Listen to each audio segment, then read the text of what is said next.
masih agak ngeri orang membayangkan ada artificial intelligence yang sampai level self-aware. Kalau theory of mind ini mampu membaca sampai level emosi, pola berpikir manusianya, dan lain sebagainya. Mungkin pada saatnya smartphone kita itu bisa mendeteksi, wah ini yang megang saya sedang sedih nih. Sekarang kan kita menampakkan wajah terus dia bisa terbuka. Itu masih jenis limited memory atau reaktif mesin. Tapi mungkin besok kita tampakkan wajah, HP kita sadar, wah yang pegang saya ini sedang mesum ini pikirannya. Terus tiba-tiba dia keluar ngaji misalnya. Terus ini yo agak-agak ngeri gimana kalau kita punya mesin yang dia punya kesadaran sendiri. Bukan hanya kita yang ngatur, dia juga ikut ngatur. Ini kan sudah menjalar kemana-mana kan, era Internet of Things ini semua bidang sekarang dimasuki oleh artificial intelligence ini. Kemarin bahkan sampai ada di dunia kedokteran yang operasinya tidak pakai dokter, pakai mesin saja, pakai robot. Mungkin lebih presisi. Kalau manusia mungkin bisa meleset-meleset. Tapi kalau mesin mungkin langsung pas sesuai, kecuali listriknya mati, saya tidak tahu. Ada ternyata sampai hari ini sampai level itu. Makanya nanti banyak hal yang terancam.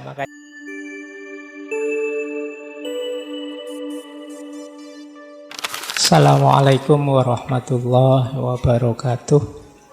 Bismillah. Mari kita lanjutkan lagi ngaji filsafat kita. Artificial intelligence itu mudahnya didefinisikan kecerdasan buatan atau bentuknya adalah mesin. Mesin itu kan berarti mekanisme karya manusia yang cerdas. Karena mekanisme algoritmanya itu kategori intelijensi, makanya cerdas, yang dibuat untuk bertindak dan berfungsi seperti manusia. Jadi, contoh paling mudah smartphone, atau yang paling sederhana jam tembok itu misalnya. Itu kan kerjanya cerdas, itu pas, tidak pernah lelet kecuali baterainya habis. Nah, dia jam berapa tahu, bisa pas mekanismenya, cerdas dia. Jam 12 bunyi, dia bunyi. Kayak kita bikin alarm itu bangun jam 3 misalnya mau tahajud, itu dia setia dengan sistemnya. Jam 3 bangun, bangun. Jadi mesin ini cerdas. Kalkulator misalnya. Kalkulator itu kan tidak pernah salah menghitung. 5 tambah 5 10. Dia tidak pernah keliru. Kecuali kita nginputnya yang keliru. Dia selalu benar. Nah, ini namanya mesin yang cerdas. Itu jenis artificial intelligence. Memang tiruannya kecerdasan yang kita miliki. Sistem di alam semesta ini yang sering saya sebut dengan istilah sunnatullah. Jadi mekanisme alam ini kan kalau dalam Islam disebut sunnatullah. Nah, kecerdasan buatan ini yang kemudian dimanifestasikan dalam bentuk karya-karya, mesin-mesin dan lain sebagainya, itu memahami mekanisme sunnatullah ini. Jadi, air kalau dididihkan 100 derajat mendidih dia. Itu kan kita bikin mekanisme untuk bikin air panas 100 derajat terus mendidih. Nah, ini jenis-jenis mengambil sunnatullah yang semacam itu. Nah, cirinya 3. Melakukan replikasi, mensimulasi. Mensimulasi itu bikin permainan mekanisme yang seperti kecerdasan kita. Kok pinter ya kalkulator ini? Itu kan mensimulasi kerja pikiran kita. Yang kedua, melakukan tugas-tugas dan membuat keputusan cerdas sesuai data dan instruksi yang kita berikan, sesuai mekanismenya. Yang ketiga, merasionalisasi. Jadi mengambil satu tindakan, ini enaknya gimana ya? Nah, itu mesin-mesin tertentu yang kita pegang hari ini itu bisa. Situasinya ini berarti saya harus begini. anunya begini, harus begitu. Sekarang kan banyak mesin-mesin otomatis. Oh, kalau suhunya sekian, AC otomatis nyala misalnya. Sekarang banyak yang seperti itu. Nah, ini cirinya. Yo, komponennya, kompetensinya macam-macam. Dia reasoning, planning, learning, processing, moving the object, dan lain sebagainya. Jadi saya bilang tadi saya tidak akan terlalu mendalam di teori artificial intelligence-nya ya. Pokoknya teman-teman dibaca saja kira-kira ikut definisi ini. Nah, saya ambil yang terakhir itu saya pakai bahasa Jawa. Mekanismenya artificial intelligence, ini saya tiba-tiba pas nulis materi ini kok persis dengan yang disampaikan oleh Ki Hajar Dewantara.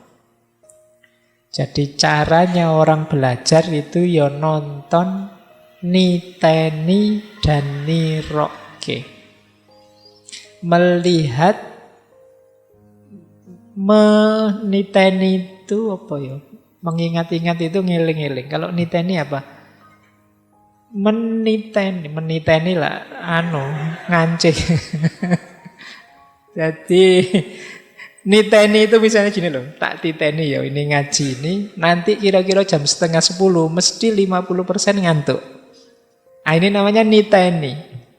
Jadi membaca sunatullah tadi dititeni, diiling-iling. Oh, nanti begini. Kalau suasananya seperti ini mungkin tidak lama lagi akan kemarau. Kalau pagi dinginnya luar biasa misalnya, itu niteni namanya kalau bahasa Jawanya. Jadi dengan cara niteni ini nanti dilanjutkan nirokke.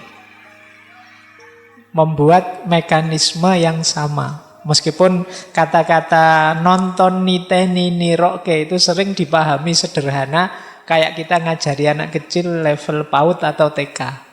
Mereka disuruh melihat sesuatu, disuruh ingat-ingat, menghafalkan, kemudian menirukan. Nirukan gerak, nirukan kata. Tapi sebenarnya menurut saya ini maknanya dalam. Orang itu bisa menyusun semacam artificial intelligence, itu filosofinya sama.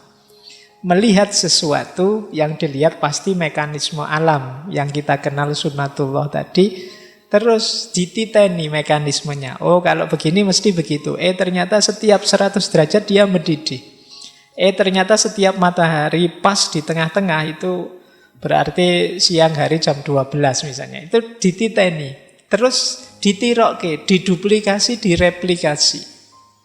Bikin jam, bikin smartphone, bikin macam-macam. Yang isinya nirokke tadi, mekanisme yang ada di sunatullah. Nah, ini yang ahli pendidikan boleh. Mungkin sudah saatnya kita memaknai filosofi-filosofi dari simbah-simbah kita secara jauh lebih dalam. Jadi nonton, niteni, nirokke. Apa saja? Fenomena sosial, fenomena budaya, fenomena alam, dan lain sebagainya. Inilah yang membuat manusia hari ini itu mampu jaya dengan artificial intelligence-nya. Karena orang-orang tertentu itu mampu menontoni, melihat secara dalam, kemudian niteni, jadi mengingat-ingat mekanismenya, kemudian nirokke. Jadi melakukan replikasi, duplikasi. Itulah maknanya artificial intelligence. Jadi kecerdasan buatan. Lanjut. Nanti biasanya ada dua tipe artificial intelligence itu. Ada berdasarkan fungsinya, ada berdasarkan teknologinya. Ini untuk informasi saja, biar teman-teman tahu. Tapi nanti mahasiswa informatika mestinya lebih dalam tentang ini. Ada namanya reactive mesin, ada namanya limited memory, ada theory of mind, ada self-aware. Yang hari ini sudah sangat akrab dengan kita itu reactive mesin. Mulai akrab dengan kita hari ini limited memory. Theory of mind, mungkin teknologi hari ini sedang menuju ke sana. Yang self-aware ini masih belum. masih agak ngeri orang membayangkan ada artificial intelligence yang sampai level self-aware. Kalau reaktif mesin ini AI jenis fase-fase awal. Jadi dia bekerja sesuai data yang diinput dalam dirinya. Jadi misalnya, ya contoh paling mudah kalau komputer itu main game, main catur misalnya. Kalau main catur itu kan datanya sudah diinput semua. Kita main terus direspon oleh komputer, itu kan komputernya bukan kok terus cerdas seperti kita. Dia hanya merespon sesuai data yang sudah diinputkan. Kalau lawannya begini, nanti responnya begini. Kalau begini, jadi begitu. Nah, itu namanya reaktif mesin. Jadi mesin yang diciptakan dengan tugas khusus, spesifik. Untuk yang lain dia tidak bisa. Mengembangkan dirinya sendiri dia tidak bisa. Nah, ada yang kedua namanya limited memory. Kalau ini dia bisa menyimpan data, kemudian bisa sedikit belajar dari informasi-informasi sebelumnya, terus dia tampil sesuai dengan pengalamannya, tidak sekedar sesuai data yang diinput sebelumnya. Ya, contoh paling mudah virtual assistant. Kalau teman-teman mungkin kenalnya Google Assistant itu ya. Itu dia kerja sesuai memori yang kita inputkan pada dia. Pengalamannya selama ini. Misalnya teman-teman suka buka situs-situs yang gitu-gitu. Itu sama Google ya sering ditawari gitu-gitu. Misalnya buka pakai keyword telanjang misalnya. Nanti mesti besok buka Google, yang pertama ditawarkan itu, yang ada kata telanjangnya, yang ada kata. Itu sesuai memori yang kita inputkan sebelumnya. Jadi hari ini banyak mesin yang bisa ini, limited memory. Jadi dia belajar dari pengalamannya. Bagaimana memang dia dibikin terbuka, beroperasi. Jadi ketika dia mengalami sesuatu, disimpan sebagai data, kemudian dipakai untuk respon. Misalnya yang hari ini rame kemarin ya, self-driving cars. Self-driving cars itu mobil yang bisa nyetir sendiri. Nah, itu kan dia respon nanti limited memorinya main. Dalam situasi begini harusnya begini, sesuai dengan memori yang dimiliki oleh mobil itu. Nah, sekarang mulai banyak. Jadi mesin-mesin yang limited memory. Jadi bisa menyimpan data kemudian belajar dari data baru yang masuk. Yang ketiga, theory of mind. Theory of mind ini, kalau ini sedang menuju ke sana. Kalau sebelumnya itu kan berhubungan dengan data-data yang bisa dibaca, bisa kelihatan. Kalau theory of mind ini mampu membaca sampai level emosi, pola berpikir manusianya, dan lain sebagainya. Mungkin pada saatnya smartphone kita itu bisa mendeteksi, wah ini yang megang saya sedang sedih nih. Sekarang kan kita menampakkan wajah terus dia bisa terbuka. Itu masih jenis limited memory atau reaktif mesin. Tapi mungkin besok kita tampakkan wajah, HP kita sadar, wah yang pegang saya ini sedang mesum ini pikirannya. Terus tiba-tiba dia keluar ngaji misalnya. Terus tiba-tiba nanti bisa begitu. Jadi dia namanya theory of mind. Dia tidak hanya bisa merespon hal-hal fisik yang kelihatan, tapi dia bisa mendalami sampai ke level emosi. Mungkin melihat gerak mata atau melihat apa, kerutan wajah atau apa. Nanti bisa sedang menuju ke sana. Ini namanya theory of mind. Nah, ada lagi yang namanya self-aware. Kalau self-aware ini, ya dia punya kesadaran sendiri. Jadi dia bisa ngatur dirinya sendiri tanpa harus kita set.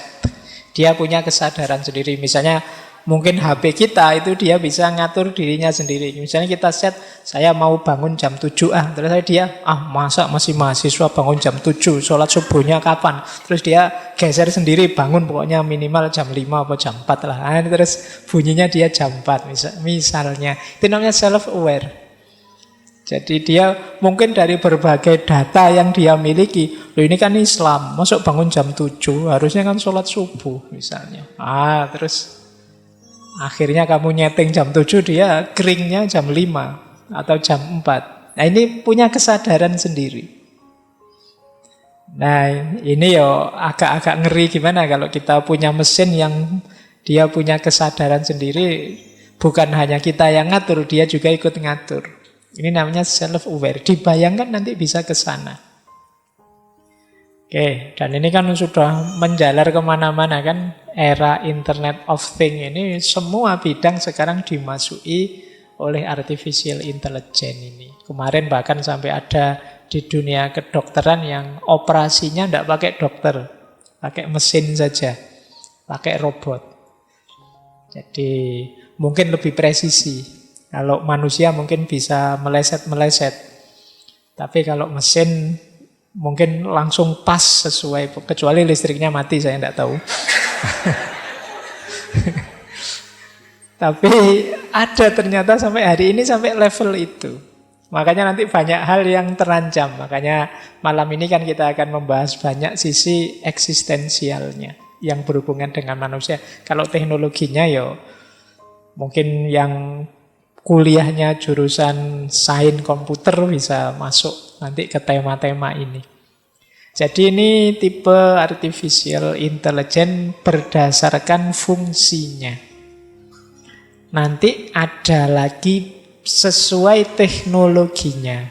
Sebenarnya ya mirip-mirip saja. Jadi kalau sesuai teknologinya ada istilah artificial narrow intelligence. Ada artificial general intelligence, ada artificial super intelligence. Ini teknologinya. Yang hari-hari ini banyak kita nikmati itu artificial narrow intelligence. Fungsinya terbatas, biasanya demi efektivitas, demi kualitas yang lebih baik, untuk membantu hidup kita. Nah ini artificial narrow intelligence. Kan banyak hal yang kita terbantu dengan teknologi ini. Nah ada yang kedua artificial general intelligence. Kalau yang pertama tadi biasanya untuk bidang-bidang tertentu, hal-hal tertentu. Misalnya mempermudah komunikasi, mempermudah interaksi, mempermudah ini, mempermudah itu. Nanti ada yang lebih utuh, namanya general intelligence. Ya contoh mudahnya misalnya hari ini mulai dikembangkan sistem robot. Yang di situ dia harus gabungan antara proses bahasa, proses data, proses gambar yang mungkin jumlahnya luar biasa besar jadi satu. Di satu objek. Ini namanya artificial general intelligence. Artificial general intelligence itu biasanya gabungan dari artificial narrow intelligence. Jadi kalau narrow satu fungsi, satu tugas, kalau general ini banyak fungsi di satu tugas. Nah, ada yang terakhir artificial super intelligence. Kalau ini puncaknya sudah dia sepadan dengan manusia, bahkan disebut juga bisa melebihi manusia. Jadi dia bahkan bisa kreatif sendiri, mengambil keputusan sendiri, menghasilkan sesuatu sendiri. Kalau yang artificial tadi kan sesuai data yang dia input. Kalau artificial super intelligence itu dia jadi mesin yang bisa memproduk keputusan sendiri, menemukan sendiri. Nah ini artificial super intelligence. Ini di film-film banyak ya, yang sudah mulai jenis artificial super intelligence. Biasanya kalau di film itu lama-lama nanti ada dalam dunia nyata. Karena manusia itu dengan kreativitasnya. Nah, ini tipe AI sesuai teknologinya. Jadi pola-polanya seperti tadi ya. Ada yang sesuai fungsinya, ada sesuai teknologinya.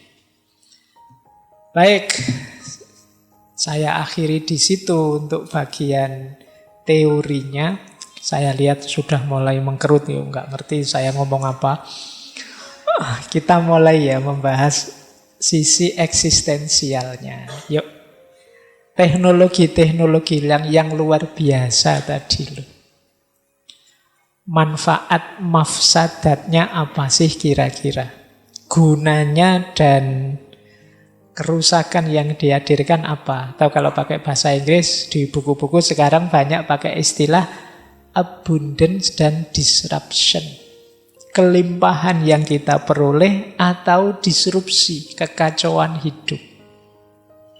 Baik, saya lanjutkan. Ya, kita bahas beberapa perspektif sekarang.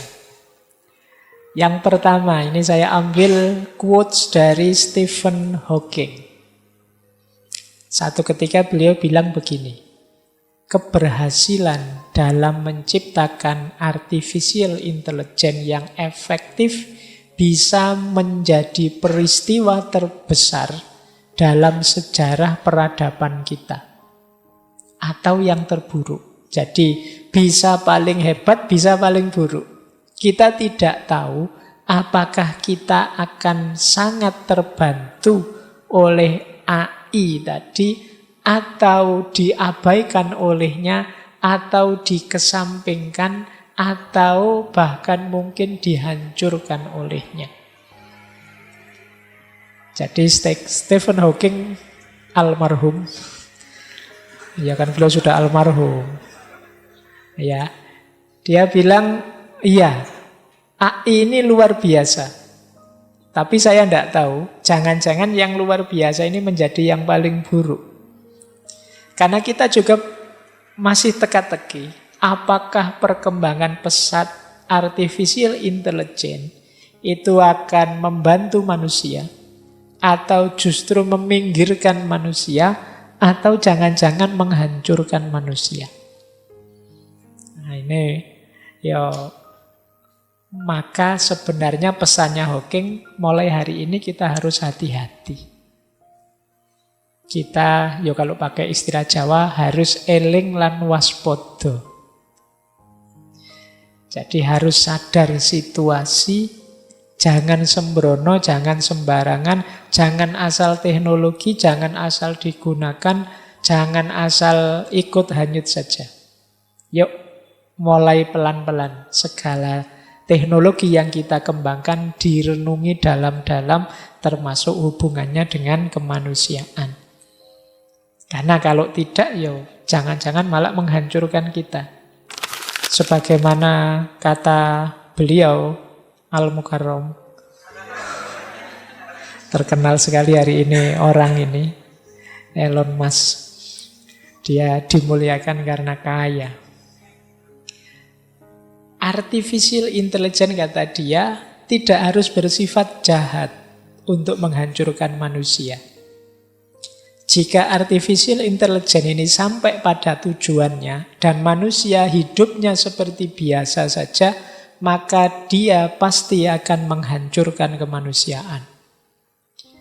Jadi kalau teknologi buatan ini berkembang pesat terus dan kita santai saja, ya berkembang ya dinikmati Pak, berkembang ya dinikmati. Hidup kita santai saja, biasa saja, tidak waspada tadi. Kalau bagi Elon Musk ya dipastikan kita akan hancur karena artificial intelligence kita. Berarti apa? Bukan berarti kalau begitu ndak teknologi-teknologinan Pak, ndak. Kitanya yang yo hidupnya jangan biasa-biasa saja dong. Ayo kita rancang untuk bisa merespon perkembangan teknologi artifisial ini dengan baik. Sebagian norma hidup kita hari ini itu kan norma dunia nyata. Padahal hidup kita hari ini 50% lebih di dunia maya. Nah ini kan berarti kita agak terlambat meresponnya. Saatnya mulai kita berpikir gimana caranya, norma apa yang harus kita tegakkan saat kita hidup di dunia maya. Makanya banyak muncul masalah hari ini. Karena kita masih hidup biasa-biasa saja seperti dulu. aturannya aturan lama, aturan dunia nyata, padahal ada aturan dunia maya. Misalnya, barang siapa melihat perempuan yang bukan muhrimnya, ada kan laka al-ula, melihatnya sekali, tidak boleh diulang-ulang. Nah, nanti kan ada pertanyaan, itu melihat langsung kan Pak? Kalau di laptop gimana Pak? Kalau di HP gimana? Nah ini kan kita agak kesulitan pakai norma yang berbeda ini. Nah norma kita sebagian besar untuk dunia nyata. Maka dawuhnya Elon Musk itu tadi harus kita pahami. Yuk kita mulai hati-hati. Jangan biasa-biasa saja. Bukan salah teknologinya. Kitanya sendiri larinya kalah cepat dengan perkembangan teknologi. Akhirnya kita ditelan oleh ciptaan kita sendiri. Baik, saya lanjutkan. Sebelum nanti ke materi ini, quotes-nya tak taruh di tengah. Kalau ini dari Mahatma Gandhi. Kalau Mahatma Gandhi agak keras. Dulu pernah kita bahas beliau di Humanistik Teknologi. Kata Gandhi, jangan adopsi teknologi yang membuat manusia hilang, tersisihkan. Atau teknologi yang hanya memenuhi keserakahanmu saja. Atau teknologi yang membuatmu tambah buruk dan lebih buruk sebagai manusia. Tambah tidak manusiawi. Atau teknologi yang hanya melahirkan eksploitasi dan disintegrasi. Nah, ini tegas kalau Gandhi. Wong teknologi itu diciptakan untuk memudahkan kita. Untuk memperlancar jalan kita mewujudkan hidup yang ideal. Jangan sampai balik justru menghancurkan kita. Maka hati-hati dengan teknologi kok punya efek menyingkirkan manusia. Atau ini teknologi hanya nuruti keserakahannya manusia. Tidak peduli efeknya. Akhirnya muncul gap. Yang kaya kelihatan tambah mentereng, yang miskin kelihatan tambah mengenaskan. Nah ini memenuhi keserakahan manusia saja. Atau tambah tidak manusiawi. Sejak pegang HP itu loh, saya kok tambah suka maki-maki orang ya. Saya kok sekarang hafal sekali kosakata makian. Dulu saya tidak ngerti, sekarang ngerti banyak aku. Nah, ini membuat kita lebih buruk. Jadi tambah lama kita tambah buruk. Atau melahirkan eksploitasi. Entah dalam prosesnya atau dalam penggunaannya. Atau disintegrasi. Kita tambah pecah-pecah, kita tambah tidak rukun. Tambah tegas sekarang siapa aku, siapa musuh. Dan musuhnya kok tambah terus. Begitu aku komen ini, sekarang aku punya musuh kubu sana. Besok komen itu punya musuh kubu sini. Nah, ini namanya teknologi yang membuat disintegrasi. Kalau versinya Gandhi, jangan diadopsi. Ya mungkin kalau kita sulit untuk tidak mengadopsi, ya berarti jalannya apa? Yuk, tadi ya, kita eling lan waspada tadi. Jangan lengah. Manfaatnya banyak, kita ambil, mafsadatnya juga ada, kita hati-hati. Jangan sampai jatuh ke sana. Maka kata Amit Ray, beliau ini ahli artificial intelligence, beliau punya project namanya Compassionate Artificial Intelligence. As more and more artificial intelligence is entering into the world, more and more emotional intelligence must enter into leadership.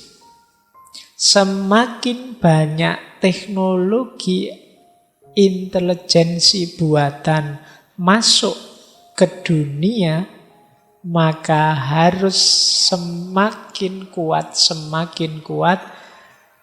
emotional intelligence masuk ke dalam leadership. Leadership itu pengelolaan hidup kita.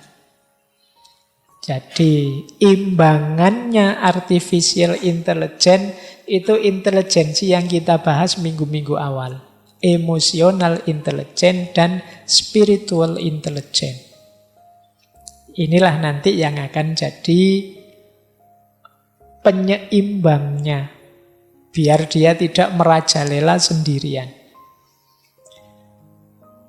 Baik, nah sekarang kita masuk ke materi selanjutnya. Fenomena artificial intelligence ini bagian dari situasi yang tadi kita sebut posthumanisme. Runtuhnya kebanggaan subjektif manusia. Jadi manusia itu posisinya di muka bumi ini rasanya tambah lama tambah degradasi. Dan itu diawali sejak era modern. Di era modern kan kita kenal misalnya ada Kopernikus. Kopernikus itu yang menggugat teori geosentris. Dulu kita yakin geosentris, bumi ini pusat segalanya. Matahari mengelilingi kita, bulan mengelilingi kita, bintang-bintang itu mencahayai kita, secara sengaja dibikin untuk bumi. Tapi belakangan kita sadar sejak Kopernikus bilang heliosentris. Pusatnya adalah matahari. Bumi ini mengelilingi matahari. Bahkan mungkin teman-teman pernah dapat videonya YouTube itu yang ketika masuk ke skema galaksi, antar galaksi itu betapa kecilnya bumi ini. Mungkin rasanya kayak sebutir debu saja. Jadi rasanya jadi sangat tidak penting kalau dilihat dari besarnya alam semesta antar galaksi. Itu galaksi yang kelihatan, belum yang multiverse. Kalau yang multiverse itulah film. Jadi sekarang semesta itu bisa triple, bisa lipat 4, lipat 5. Jadi itu yang saya sebut kebanggaan subjektif manusia. Dulu kita merasa pusatnya, segalanya. Ternyata tidak. Kita hanya semacam sebutir debu di tengah galaksi yang luasnya tidak terukur ini. Nah, itu kebanggaan pertama yang runtuh. Kebanggaan kedua. Dulu kita mengklaim manusia itu makhluk perfect, istimewa, paling sempurna. Sebelum Darwin punya teori evolusi. Begitu Darwin mengeluarkan teori evolusinya ternyata kita ini hanya kelanjutan saja dari makhluk-makhluk sebelumnya. Mungkin dulunya hanya hewan bersel satu, yang mungkin kita lihat dengan mata telanjang tidak bisa. Terus berkembang sampai jadi manusia. Ya asal-usul kita dari situ ternyata, itu gaya Darwin. Nah, ini kan meruntuhkan kebanggaan. Kita kan dulu membayangkan manusia itu sejak awal fisiknya gagah, ganteng seperti ini. Ternyata tidak. Buktinya tulang-tulang makhluk-makhluk manusia-manusia purba, Pithecanthropus, Meganthropus itu kalau direkonstruksi memang tidak jauh-jauh dari saudara kita yang itu. Mudahnya begitu. Ini kan meruntuhkan kebanggaan, keistimewaan yang kedua. Runtuh lagi dengan datangnya psikoanalisisnya Freud. Dulu kita mengganggakan manusia itu makhluk cerdas yang keistimewaannya adalah berpikir, hayawanun natik. Tapi sekarang hancur.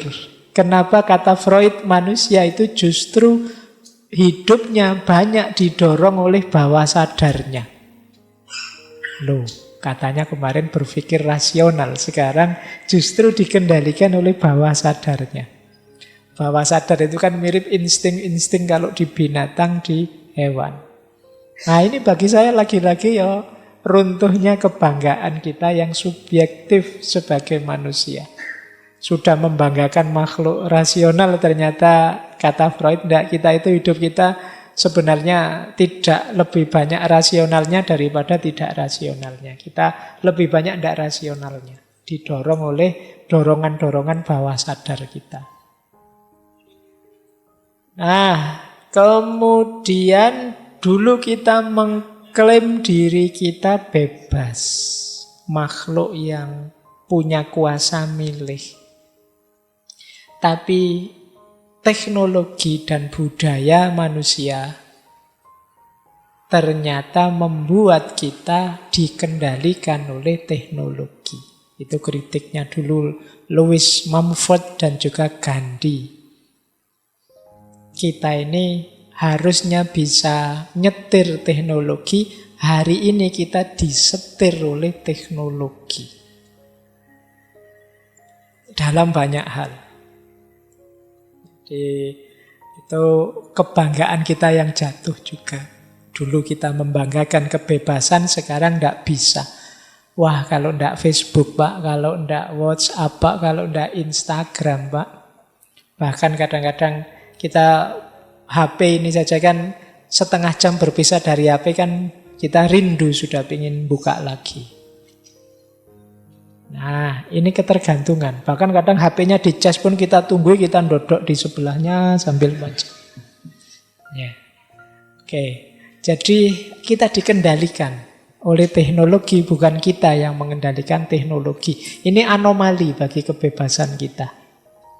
Katanya siapa kita makhluk bebas? Wong kita menggantungkan diri pada banyak hal yang seharusnya kita tidak tergantung. Kemudian ada lagi Marcuse. Ini kan kita sering bilang manusia itu makhluk multidimensi. Makhluk yang bisa apa saja. Dikritik oleh Marcuse, enggak. Dalam prakteknya manusia itu satu dimensi saja. Cara mikirnya podo.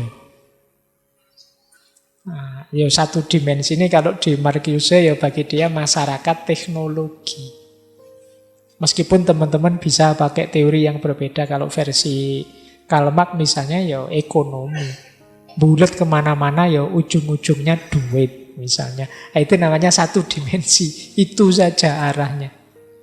Ujung-ujungnya ya pingin viral. Yang sana joget-joget, yang sini ngaji, yang sono selawatan, yang sini nyanyi, macam-macam seolah-olah. Tapi sebenarnya satu dimensi, pingin viral.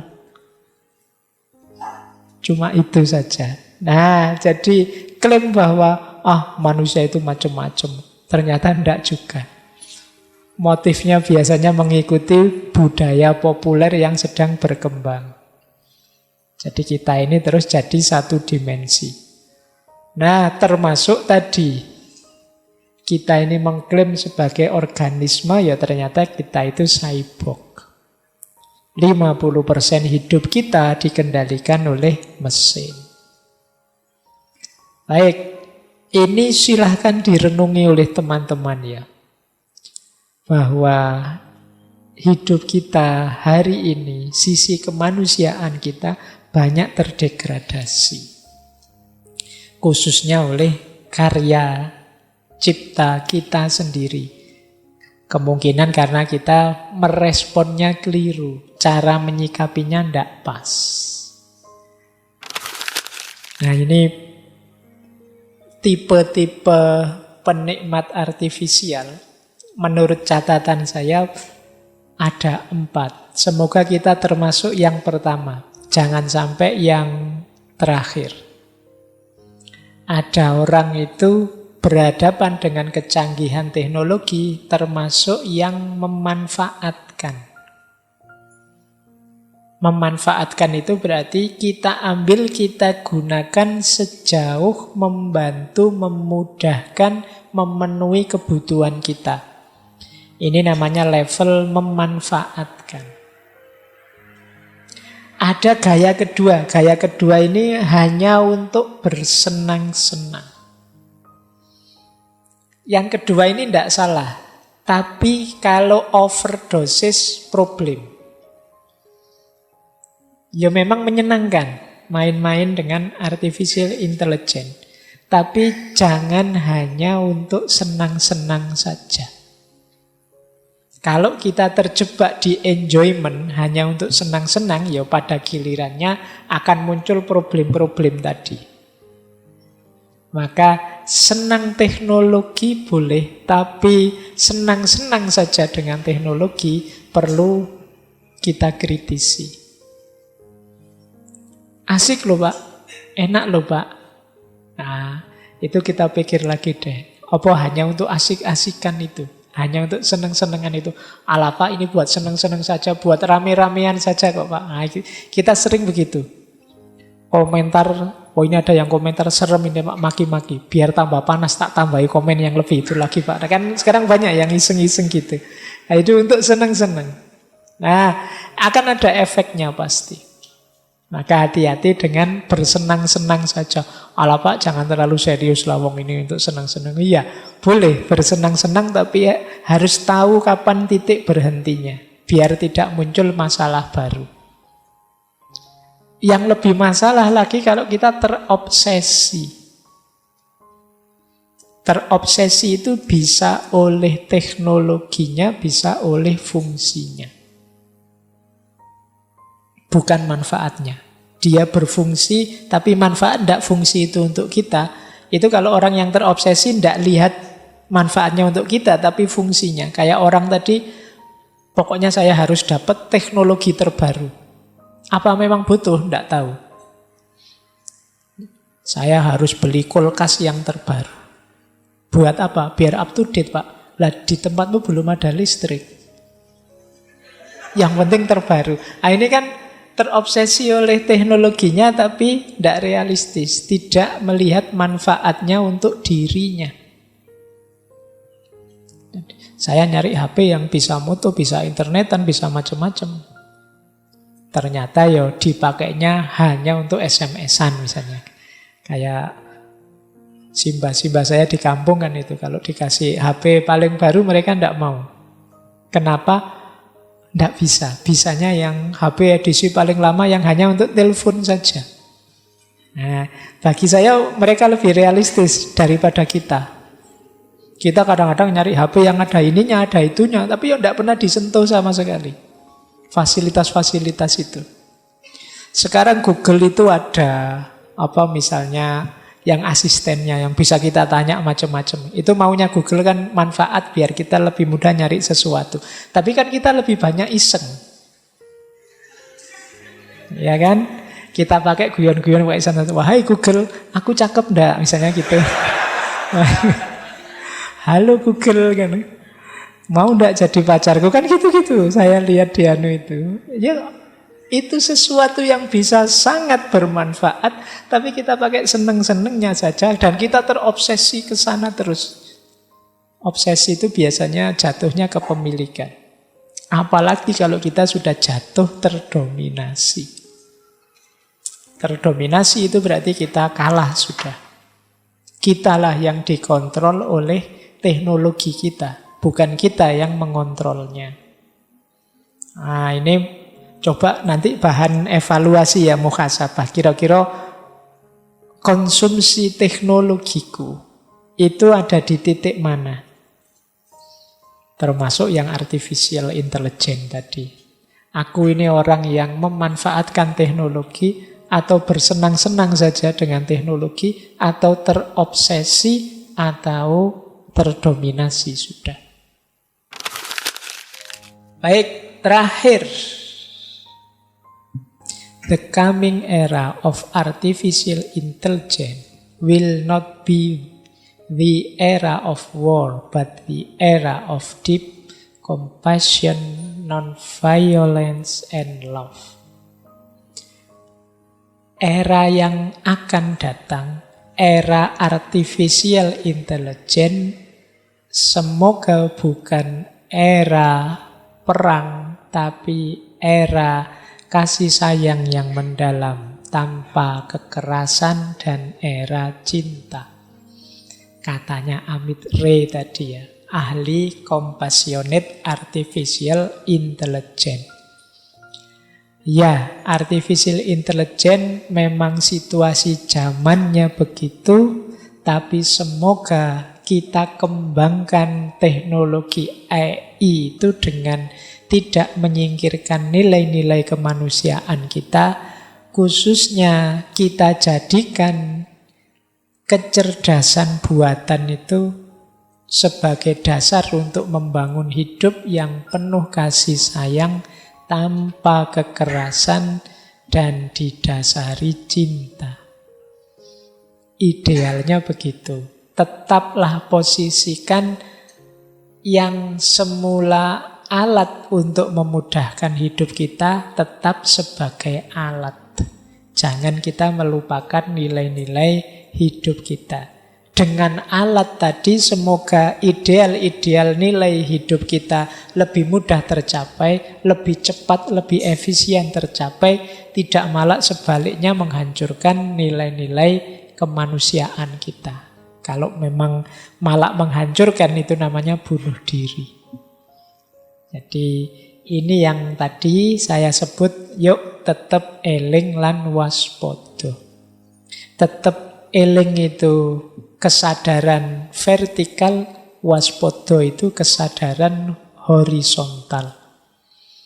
Kesadaran bahwa kita ini hambanya Allah, khalifahnya yang nanti akan bertanggung jawab kepadanya. Kesadaran selalu diawasi olehnya, ini namanya kesadaran eling. Waspada itu kesadaran hidup horizontal, berhadapan dengan sesama, berhadapan dengan semesta, harus waspada, hati-hati jangan sembrono.